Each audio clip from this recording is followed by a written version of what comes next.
अहंकार मिथ्या नहीं जाता। खासकर मेरे बेटियों पर संकेत है, बेटियों बालकों, अहंकार के बाद फिर आती वासना, ये नाश कर देंगे। सुब्रत सागर जी, महात्मा जी, सांतला पढ़ा है विट्ठल देव ने क्या किया, कितने जिनालय को कर्नाटक में हॉलीवेट, सुना आपने? कर्नाटक में हॉलीवेट, ओहो, सारे जिन मंदिर थे, बनाने वाला जैन था, पर वासना, तुम्हें धिक्कार हो। बालकों, बेटियों, जिस कुल में पानी छान के पिया जाता है, वासना और चेहरा देख करके उस कुल में मत चले जाना जहाँ जीवों के टुकड़े करके खाए जाते हैं और बाद में तुम्हारे टुकड़े करके फेंक दिए जाएंगे। जितनी बेटियां बैठी हैं, 9 बार नमो कर्म पढ़ लो बेटा, अपने कुल के बाहर शादी कराने नहीं जाना। बालकों सुनो भाई, विट्ठल देव एक मंदिर के पुजारी की बेटी से मोहित हो गया। विट्ठदेव, बाद में उसका नाम विष्णुवर्धन रखा गया और एक लक्ष्मीवती से शादी की उसने।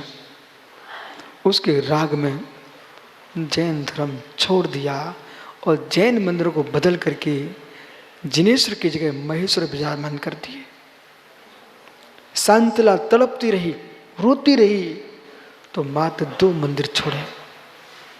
आज भी वहां मंदिर है हॉलीवेट में, शांतिनाथ जिनालय। इतिहास साक्षी है। फिर तुम जैसे जैसे दौड़ती हुई बॉल को जिधर तुमने धक्का मारो वहीं भाग जाती है। चिड़िया बल्ला देखा, चिड़िया बल्ला, ऐसे चिड़िया बल्ला जहाँ से मारो ना बेचारा वहीं जाता है। ऐसे वे लड़के चिड़िया बल्ला की गेंद बन जाते हैं, चिड़िया बल्ला की चिड़िया बन जाते हैं कि जहाँ पत्नी मारेगी तुम वहीं पटको गिरोगे बेटा जाके। इसे चिड़िया बल्ला की चिड़िया नहीं बनना है तो मित्र अपने कुल को छोड़ करके कहीं शादी करने मत जाना, जैन कन्या लेके आना, अन्यथा अच्छे अभी तो हुई नहीं ना। तो सुनो ध्यान से, चंदेरी से तुम काम के लिए आए हो, समाज बिगाड़ने नहीं आए, ध्यान रखना बेटा है। उच्च कुल में शादी करोगे, उच्च संस्कार होंगे तो भविष्य में तुम अपने गेट पर खड़े होकर के भरत चक्र जैसे पड़गान कर पाओगे। फिर हम जैसे मुनिराज मह द्वार पा सकते हैं। नहीं तो कहें भैया कोई को पकड़ के विदेश से लाया, भैया रहने दो, आर तो कैसे कर सकते। बस इतना काम करना बेटा बेटियों, तुम्हारे घर में चौके लगते रहे, इतना काम करना। गुरुओं का पड़गान होता रहे, इतना काम करना। नहीं तो बेटा दूर खड़े देखते रहोगे, हम हार नहीं दे पा रहे। तुम फिर कहोगे हम छोटे में बहुत हार देते थे नहीं, देते हैं, ये चलना चाहिए। ठीक है, समय सर्वस्व, ये सब संसारी जीवों के, सब संसारी जीवों के होते हैं। ये 5 शरीर किसके होते हैं? संपूर्ण संसारी जीवों होते हैं। तदा दिनी भाज्यानि उपदेकस्य कस्मन्या चतुर्भ्याम्, एक साथ एक जीव को अधिक से अधिक 4 शरीर हो सकते हैं। निर्भोग मंत्यम, अंतिम जो शरीर है वो भोग से रहित है। गर्भ समूर्छन जमाध्यम, जो गर्भज और समूर्छन जीव हैं उनका जो शरीर है आद्यम, पहला शरीर कौन सा? औदारिक पहला शरीर होता है। औपादिकम वेक्रिकम, उपा जन्म लेने वाले देव और नारकी, इनका जो शरीर होता है वो कौन सा? वेक्रिक शरीर होता है। लब्धि प्रत्यम च, और वेग के शरीर है लब्धि प्रत्यय भी होता है। जैसे मुनिराज को विक्रिया प्रकट हो जाती है, चक्रवर्ती को विक्रिया जो होती है, छो उसमें क्या है, लब्धि प्रत्यय है। तेजस्मपी, और तेजस शरीर भी लब्धि प्रत्यय होता है। शुम विशुद्ध मव्याघाती चारकम ब्रह्म संहिता शैव।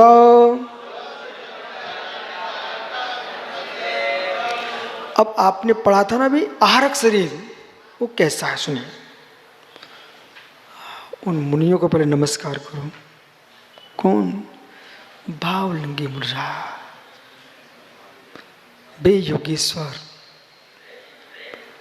जिनको कोई शंका उत्पस्थित हुई मन में, ये तत्व कैसा है, तो मालूम छठवें गुणस्थान में ब्रह्म संहिता के विशुद्ध अव्याघाती छठवें गुणस्थान में ही निकलता है। अभी कंधे से निकलता था ना, अभी मस्तक से निकलेगा आरक शरीर। और जैसे भजत क्षेत्र में कोई मुनिराज हैं, नादिनी में बैठे हुए यहाँ पर, ठीक है, उनको शंका हुई तत्व पर, बहुत जिज्ञासा हुई, बहुत जिज्ञासा हुई, तो उनका शरीर से पुतला निकलेगा मस्तिष्क से। फिर वो जाएगा कहाँ? शिव मंदिर स्वामी के पास। वहाँ जाके शंका का समाधान करके वो वापिस प्रवेश कर जाएगा शंका समाप्त। दूसरा, कहीं विहार करना है, ठीक है, वो मन में भाव आया, रास्ता कैसा है, अभी तो भाई बबलू भैया देख के आओ, फड़ी देख के आओ, रोहित कहाँ गया, रोहित देख के आओ, सागर रास्ता नहीं, वो ध्यान में बैठे, रास्ता कैसा है, कोई असंयम तो नहीं हो जाएगा, पुतला निकलेगा, वो सब देख के आएगा वापस। गुम्मट सार में दो बातें और लिखी अधिक। जिन दीक्षा, अपनी दीक्षा तो ये देखो बालको, कभी जीवन में, अच्छा कभी जीवन में, भैया सुना ना, कभी जीवन में कहीं दीक्षा हो रही ना, अवसर मिले तो जरूर देखने जाना। सागर में एक मुमुक्षु मंडल के विद्वान थे और मोराज मंगलगिरी में दीक्षा हो रही थी। जब तक 2-2.5 घंटे तक दीक्षा चली, वो टीवी पे देखते रहे।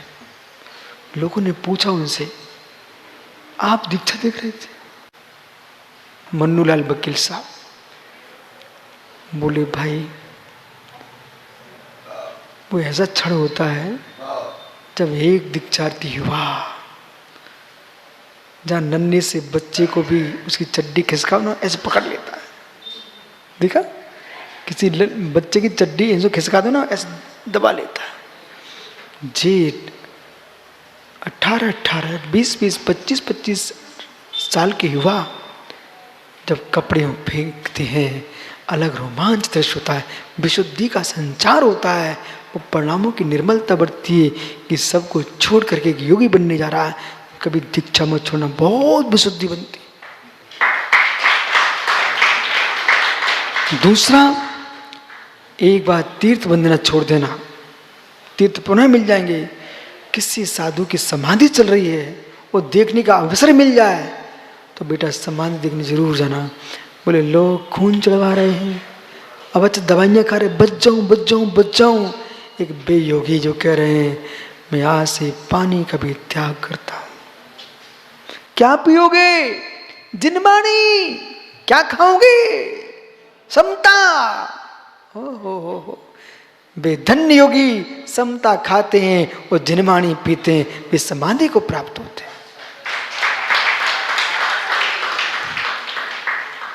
इसलिए कभी समाधि हो रही हो तो जरूर देखना और भावना माना दादा नथुलाल जी का कब समय आ जाए। सुब्रत साहब, हमारे तो मन में कभी कभी मुझे लगता है, आपको हकीकत बताऊं, मैं सोचता हूँ आज श्री समाधि हो गई क्या, ऐसा लगने लगता है। और उनके शब्द गूंजते रहते हैं। ऐसी जागृति हर समय हो। कल बोल पाऊं कि न बोल पाऊं, कल रहूं कि न रहूं, ये सब तो गूंजते रहते हैं। अंकली गाऊं ऊद गाऊं। सागर, अब तो जीवन में कभी नहीं भूलेंगे, रोहित आया सुबह से चेहरा बना करके छोटा सा, ये सुब्रत सागर जी आया मेरे पास, मैं देख रहा कुछ नहीं है, जैसे कोई गिर पड़ता ना छत से, उसे होश नहीं रहता। जब ठीक ठाक होता तब उसको लगता है कि कहाँ कहाँ लगी है। जब समाचार मिला तो मुझे पता ही नहीं चला। इसके बाद फिर जो होगा सो हमको पता है, लेकिन जीवन का क्या भरोसा पन्ना। आज मित्र तुम्हारी माँ यहाँ होती, इस शिविर में नाचती मिलती, सबसे पहले तो भोजन परोसती होती, समय है। इसलिए जो धर्म के संस्कार माता पिता के हैं उसे जीवित रखना, जो संस्कार गुरुओं के हैं जीवित रखना, ये यमराज तो सबको लेके जाएगा। वे मुर्जाज विशुद्धि से भरे होते हैं तो उनके मस्तिष्क से पुतरा निकलता है, जिन दीक्षा देखने के लिए। मतलब उनके मन में भाव आया, हमने अपनी दीक्षा देखी, सामान्य मुनियों की दीक्षा देखी, भगवान की दीक्षा कैसे होती है। तो ऐसे मुनि के महाराज के मन में भाव आ जाए तो उनके मस्तिष्क से एक पुतला निकलता है, वो वहां जाएगा जहां तीर्थंकर दीक्षा ले रहा है।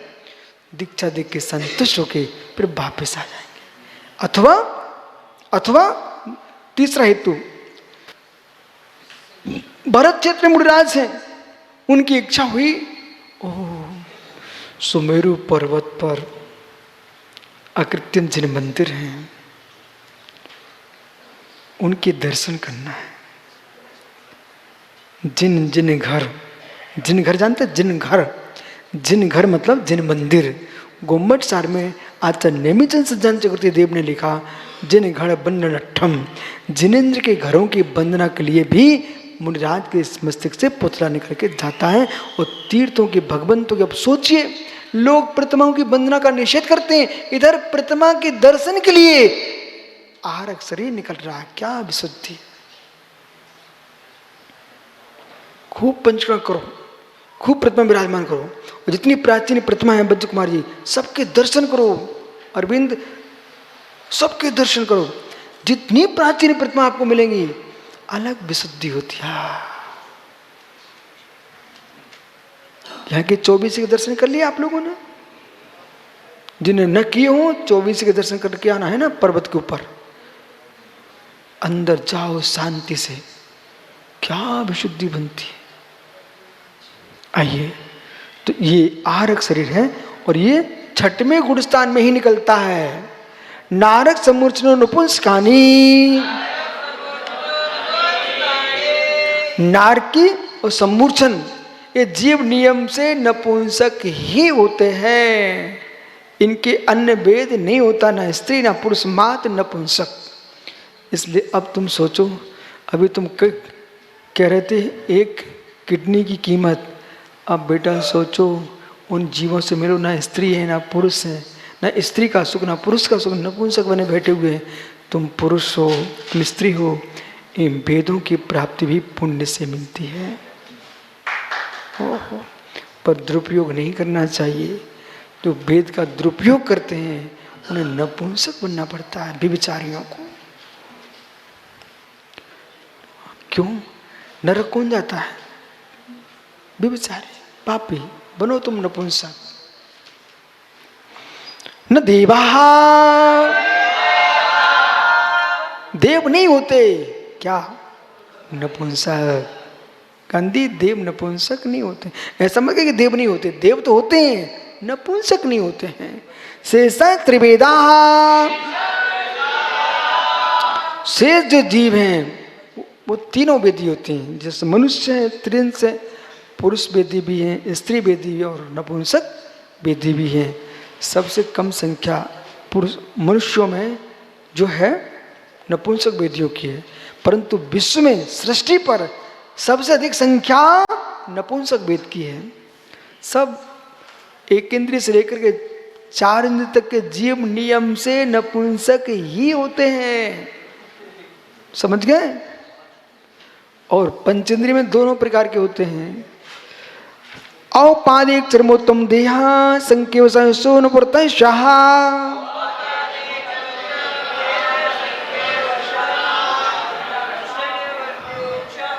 अब यहां पर कह रहे हैं उपा जन्म लेने वाले देव और नारकी, चरमोत्तम, चरम नहीं चरमोत्तम यानी तीर्थंकर भगवान, असंख्यात की आयु वाले, कौन? भोग भूमिया जीव, इनका अकाल मरण नहीं होता। शेष जीवों का अकाल मरण होता है, इन जीवों का अकाल मरण नहीं होता है। जैसे गुरुदत्त स्वामी द्रोणगिरि पर्वत पर कपिल ने आग लगा दी तो मित्र उनका अकाल मरण हुआ। पांडव मुनियों पर उपसर्ग हुआ, अकाल मरण हुआ। असंख्यात वर्ष की आयु वाले, जो संख्यात वर्ष की आयु वाले हैं, रावण है, आदि आदि जीव, इनका अकाल मरण हुआ मित्र। इसलिए केवली का भी होता है, संख्यात की आयु वालों का भी होता है, पर यहां जो व्याख्यान है चरमोत्तम यानी तीर्थंकर केवली का अकाल मरण नहीं होता है। देवों का भी अकाल मरण नहीं होता और नारकियों का भी अकाल मरण नहीं होता। भोगभूमि जीव का अकाल मरण नहीं होता, शेष जीवों का होता है, ऐसा आगम वचन है।